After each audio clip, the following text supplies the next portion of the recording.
Nasa 20 bahay ang winasak ng malakas na alon sa Mauban, Quezon. Hinala ng ilang residente. Dulot yan ng quarrying sa lugar na pasimuno umano na ang pasimuno umano ay anak ni Mayor. Itinanggi naman ni Mauban, Quezon Mayor Fernando Llamas ang aligasyon. Balitang hatid ni Marisol Abduraman.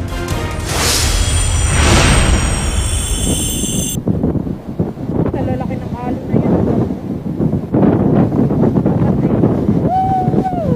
Walang bagyo pero ganito kalakas ang alon sa baybayin ng Barangay Sadsaran sa Mauban, Quezon Province tuwing may high tide. Nasa 20 bahay na ang nawasak at nilamon ng dagat.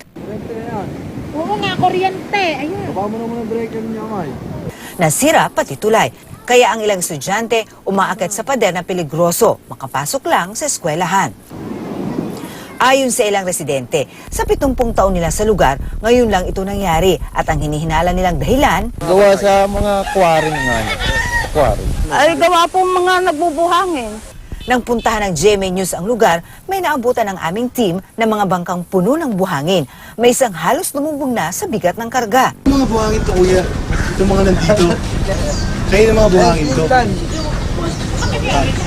Hindi po yan sa akin, boss. Hindi nyo alam kung kanino.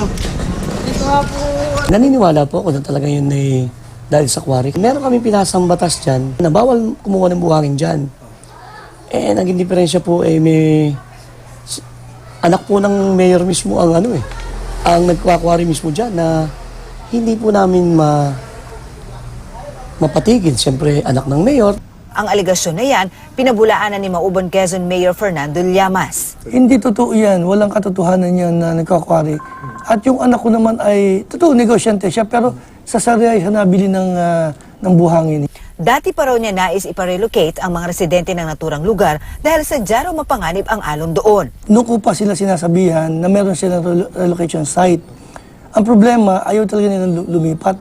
Paliwanag naman ng mga residente, malayo sa kabuhayan nila ang relocation sites na inilaan ng lokal na pamahalaan. Bakit po hindi kayo lumilipat dun sa lugar? Narito po yung mga bahay namin. Bago pa madala doon eh. Malayo mo ba dito? Layo po. May training center kami nilagay doon.